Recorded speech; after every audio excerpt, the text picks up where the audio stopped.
नमस्कार दोस्तों, mission geography YouTube channel में आप सभी का स्वागत है। कुछ दिनों से 2-4 रोज से आपके पास वीडियो नहीं पहुंचा, इसके लिए हमें खेद है क्योंकि थोड़ा स्वास्थ्य कारणों से हम डिस्टर्ब हो गए थे। अब पुनः आपके पास से अपना कोर्स है उसको सुचारू करते हैं, कोशिश करेंगे कि हर संभव डेली आप तक वीडियो पहुँचाया जाए। अपन देख रहे थे पृथ्वी की आंतरिक संरचना, तो पृथ्वी की आंतरिक संरचना के संदर्भ में उसके स्रोत देख रहे थे।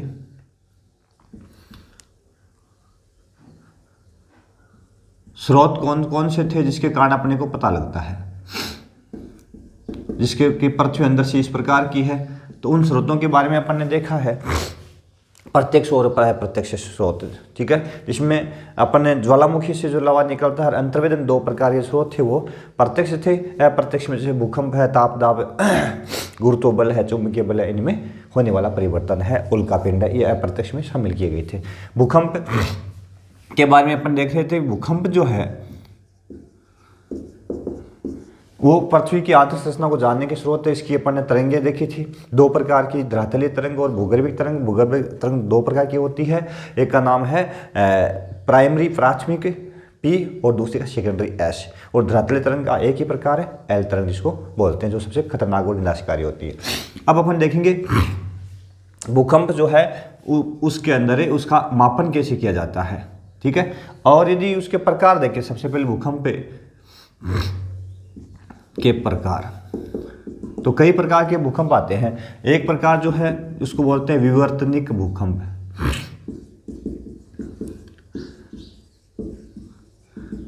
यह विवर्तनिक भूकंप प्राकृतिक होता है और क्यों आता है? प्लेटों में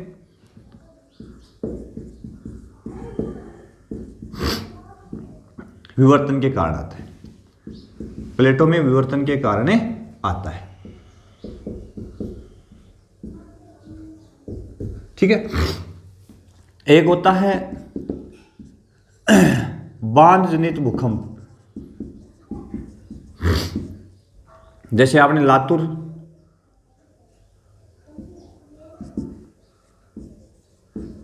बांध जनित भूकंप जैसे अपने महाराष्ट्र लातूर में आया था, ठीक है ना। तो बांध निर्माण के कारण क्या है? बांध के कारण आने वाला, जैसे बांध निर्माण के कारण क्या होता है? जल का भार बढ़ जाता है और जल का भार बढ़ने से उसके नीचे की प्लेट वो हिल जाती है, ठीक है। तीसरा प्रकार है नियात भूकंप। यदि कोई खनन क्षेत्र होता है और खनन क्षेत्रों में खानों की छत ढह जाती है, खनन क्षेत्रों में खानों की जब छत ढह जाती है उसके कारण, छतें गिरने के कारण, ठीक है। कई बच्चों की डिमांड है कि लाइन टू लाइन लिखिए अपन, तो बिल्कुल नोट्स के रूप में भी आप इनको नोट कर सकते हो। तो इस तरह का भूकंप है, खनन क्षेत्रों में आता है। एक होता है जैसे कि एक्सप्लोजन, अपन यदि कोई परीक्षण करते हैं, विस्फोट करते हैं, विस्फोट जनित भूकंप, यह आता है उन क्षेत्रों में जहां जैसे कोई परमाणु बम का परीक्षण किया गया हो, या जो खाने होते हैं, खानों में कई प्रकार के जो माइन से खनिज निकाले जाते हैं, मिनरल्स, उन क्षेत्रों में विस्फोट के द्वारा उनको गहरा किया जाता है, ठीक है ना। तो वहां पर भी भूकंप है वो आया करते हैं, ठीक है। तो इस प्रकार से विभिन्न प्रकार के भूकंप के प्रकार देखने को मिलते हैं। इसके अलावा सामान्य रूप से यदि और इसका प्रकार अपन देखें तो अपन दैनिक क्रियाएं करते हैं, किसी वस्तु का गिरना, है ना, जैसे बाहरी कारखाने होते हैं ना,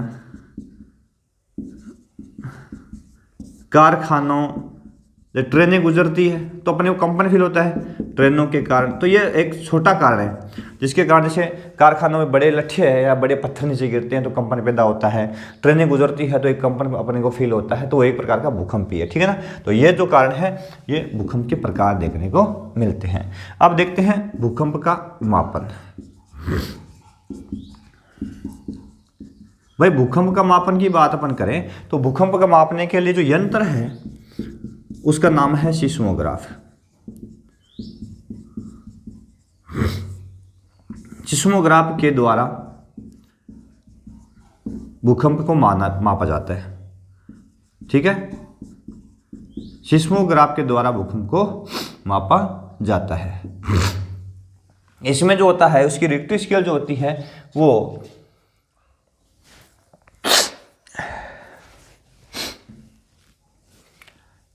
इनमें जो पाठ्यांक होते हैं या संकेत जिसको अपन कह सकते हैं वो होता है 0 से 10 तक अंकन होता है, ठीक है ना, 0 से 10 तक इसमें अंकन होता है।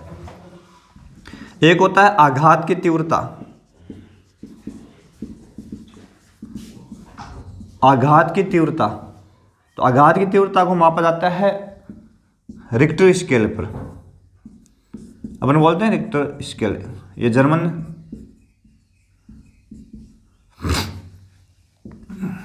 इटालियन था। रिक्टर जो था उसके नाम पर इसको मापा जाता है।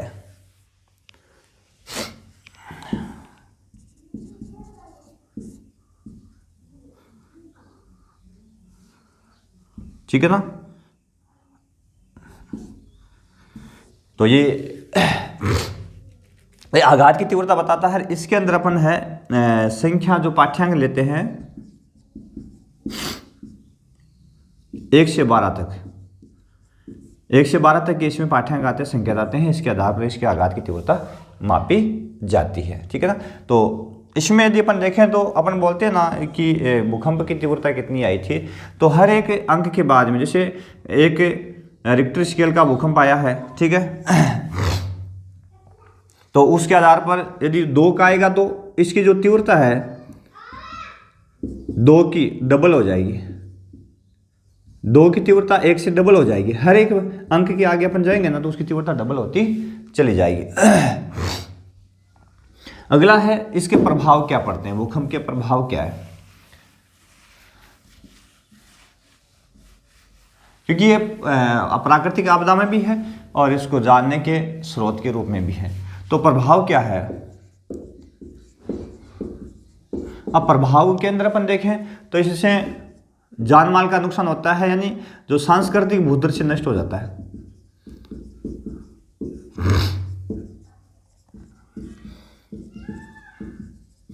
सांस्कृतिक भूदृश्य नष्ट हो जाता है, ठीक है। धरातल में दरार पड़ जाती है, बांध टूट जाते हैं, बांध टूट जाते हैं, ठीक है। बाढ़ आती है, बांध टूटते हैं तो क्या आती है, बाढ़ आ जाती है, जान माल का नुकसान होता है।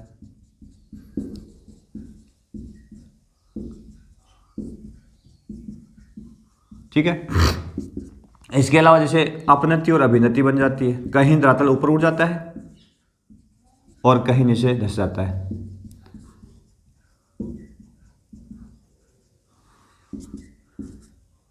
इसके अलावा भूस्खलन होता है, जो ऊंचे पहाड़ी क्षेत्र है उनसे चट्टानें टूट कर नीचे की ओर गिर जाती है, ठीक है। पंख स्खलन होता है,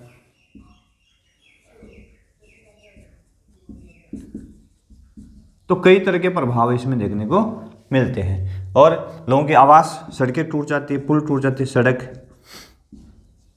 पुल, रेल लाइन टूट जाती है, तो ये सारा का सारा बहुत बड़ा नुकसान इसमें देखने को मिलता है। बहुत सारे नुकसान अपन जो सामान्य जीवन में अपन देखते हैं वो सारे के सारे यहाँ पर देखने को मिलते हैं।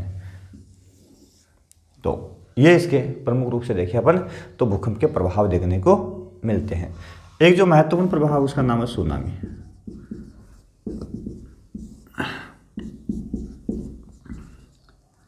सुनामी जापानी भाषा का शब्द है जिसका अर्थ होता है समुद्री लहरें, समुद्री लहर, ठीक है। जब भूकंप का केंद्र समुद्र के अंदर हो या उसके आसपास में हो तो समुद्र के अंदर ऊंची ऊंची लहरें पैदा हो जाती है, पानी हिलोरें मारता है। तो जहां जो तटीय क्षेत्र होता है, तटीय भागों में और द्वीप समूह, द्वीपों पर जल भर जाता है और ये सारे जलमग्न होकर के डूब जाते हैं। तो जितने द्वीप समूह उनको नुकसान होता है, तटीय भागों में बहुत बड़ा नुकसान होता है और चारों ओर बाढ़ आ जाती है। चारों ओर इस लहर के कारण क्या आ जाती है, बाढ़ आ जाती है। 2004 तक भारत ने इस पर ध्यान नहीं दिया था, लेकिन 4 में जब सुनामी आई थी तो भारत भी इस आपदा में शामिल हो गया। इस आपदा में भारत भी शामिल हो गया, ठीक है ना। इससे पहले उसमें शामिल नहीं था। तो इस प्रकार से ये भूकंप के प्रभाव है। अब देखते हैं पृथ्वी की आंतरिक संरचना। अब तक आपने अपने चैनल को सब्सक्राइब नहीं किया तो प्लीज़ सब्सक्राइब कर लें। कुछ इस तरह के कैजेज आते हैं जिसके कारण थोड़े डिस्टर्ब हो जाते हैं, तो कोशिश करेंगे। अब आंतरिक संरचना अपन देखें, पृथ्वी की आंतरिक संरचना एक डायग्राम में बनाता हूँ, सिंपली है। इसके बेस पे अपन इसका पता लगा लेंगे। ये जो ऊपरी भाग है, ये एक प्रकार से देखिए तो पृथ्वी का एक टुकड़ा लिया है अपन ने। पूरी पृथ्वी गोलाकार है तो उसका एक टुकड़ा लिया है, कट लगाया बीच में से, ठीक है ना। सबसे ऊपरी भाग है उसको बोलते हैं भूपर्पट्टी, क्रस्ट, ठीक है। और ये 0 से 100 किलोमीटर तक होती है। उसके नीचे वाला जो भाग है ना उसको बोलते हैं मेंटल। इसको उसके नीचे वाला भाग ये होता है 2900 किलोमीटर तक मेंटल। उसके बाद में 5100 किलोमीटर तक भाई 1 करोड़, 1 करोड़ आ जाता है फिर। और उसके बाद 6300, कई बुक में 71 आता है तो भी सही है, अरे 78 आता है तो भी सही है, 6378 आता है तो भी सही है, और कई बुक्स में 71 आता है तो भी सही है, ठीक है ना। इसको आंतरिक करोड़, तो ये इसके भाग है, ठीक है।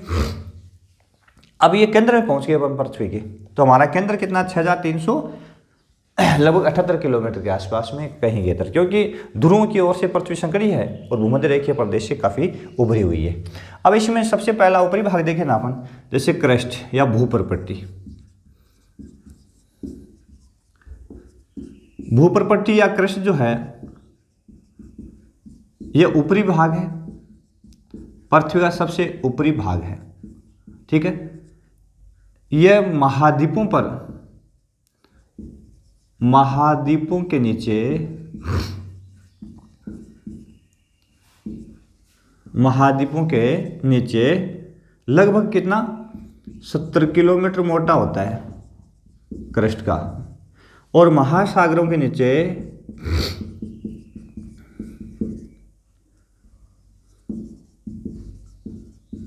लगभग 5 किलोमीटर मोटा होता है, ठीक है ना।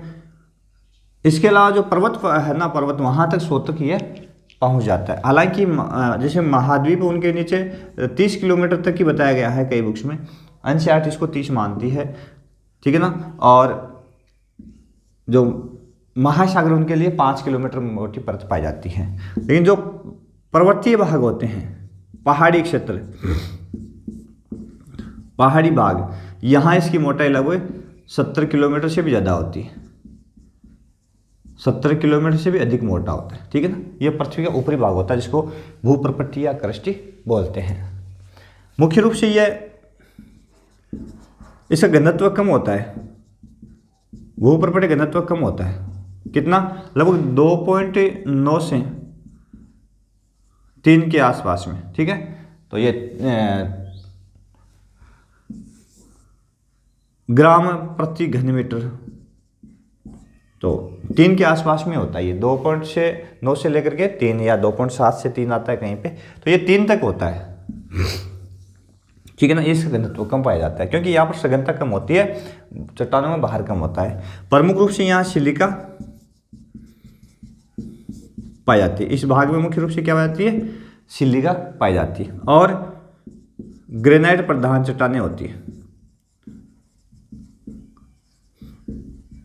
ग्रेनाइट प्रधान चट्टानें होती है। इसके निक्षेप यहाँ पर देखने को मिल जाते हैं, इसके ग्रेनाइट के। तो इस प्रकार से ये अपना जो पहला भाग है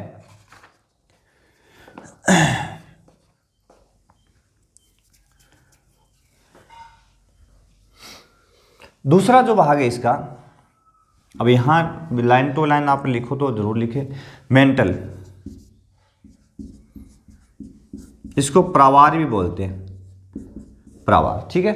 ये वाला भाग है 100 से लेके 2900 किलोमीटर तक का भाग है। तो इसकी मेंटल की गहराई कितनी है? 100 से 2900 किलोमीटर, 100 से 2900 किलोमीटर गहरा है। और यह भाग जो है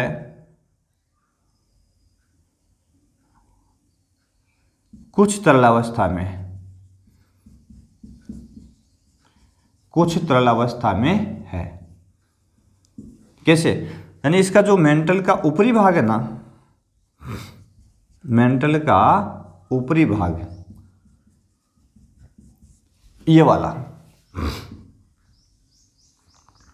वाला भाग है ना, भूप्रपट्टी के नीचे वाला भाग, मेंटल का ऊपरी भाग, यह तरल माना जाता है, ऐसा माना जाता है, यह तरल अवस्था में है, ठीक है। तो मेंटल का ऊपरी भाग जो है वो तरल माना जाता है। इसका मतलब यहां एस तरंग नहीं विचरण करती, एस तरंग का संचलन नहीं होता है। भूकंप की एस तरंग इसको पढ़ने में सहायता करती है, क्योंकि यहाँ तो सिर्फ पी तरंग यानी ठोस भाग में चलती है, पी एस सिर्फ ठोस में चलती है, सॉरी पी तीनों माध्यम में चलती है, तो ये नहीं पहुँच पाती। इस कारण से इसका पता लगता है कि ये तरल अवस्था में है। अब ये जो तरल अवस्था में, इसका पता सबसे पहले मोहो सेविकिक ने लगाया था। इसका पता सबसे पहले मोहो सेविकिक ने लगाया था, जिसके कारण इसको मोहो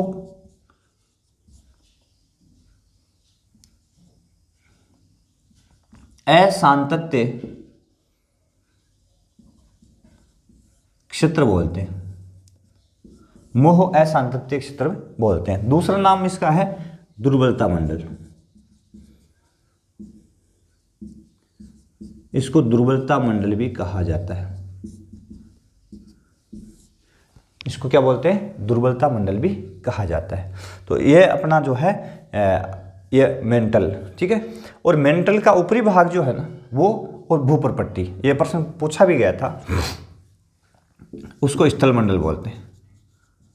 स्थल मंडल क्या हो गया? मेंटल का ऊपरी भाग व भूप्रपट्टी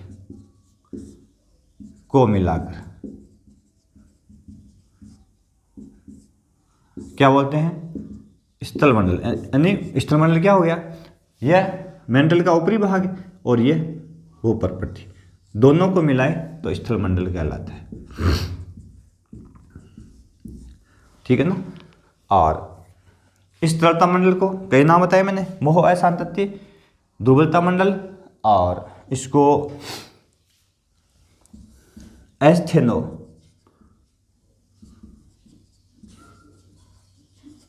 एस्थेनोस्फीयर भी कहा जाता है, ठीक है ना।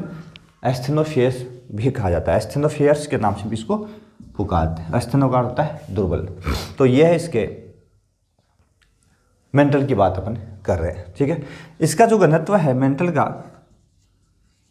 वो लगभग 5 तक पहुंच जाता है, 5 ग्राम प्रति घन मीटर तक इसका घनत्व देखने को मिलता है, ठीक है ना। तो ये इसकी आंतरिक संरचना में 2 परतें हो गई। अब आ गया अपना, अब यदि इनर कोर और आउटर कोर जो है उसकी बात करेंगे। ये 2900 तक पहुंचे अपन। अगला बिंदु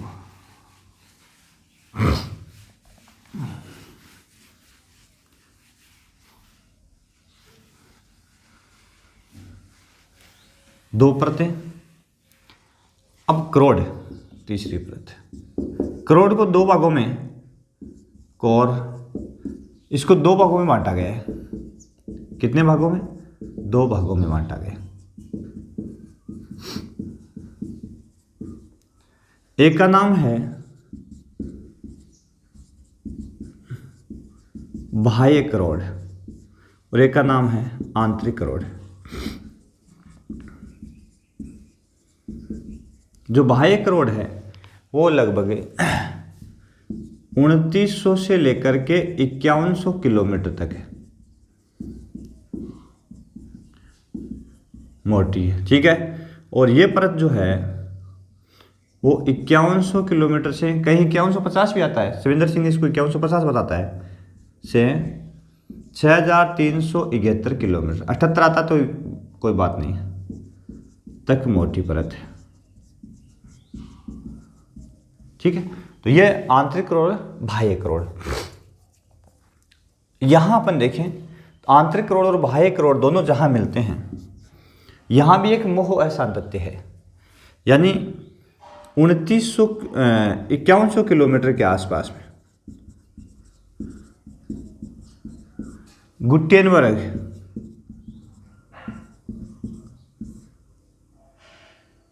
असांतत्य, असांतत्य मतलब समझ गए ना, दुर्बलता मंडल।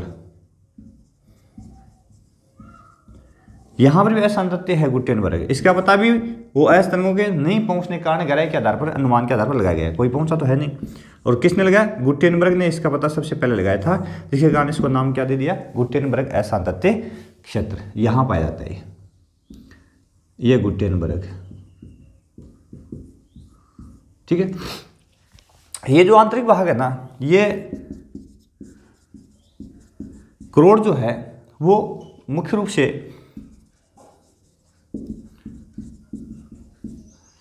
भारी तत्वों से बना है, भारी पदार्थों से बना है, भारी पदार्थों से बना है, अर्थात यहां पे बताया जाता है कि लोहा व निकिल से बना है, लोहा व निकिल से बना हुआ है, ठीक है ना। तो भारी पदार्थों से बना है, इसके कारण यहाँ का घनत्व भी ज़्यादा है, इसका घनत्व भी ज़्यादा है। कितना है? लगभग 11 से 13 आता है इसका, कहीं 11 आता है कहीं 13, ठीक है ना। 11 से 13 के आसपास इसका घनत्व है, क्योंकि यहाँ भारी तत्व है, इसके कारण ये भारी तत्वों से बने होने के कारण इसका घनत्व भी ज़्यादा है।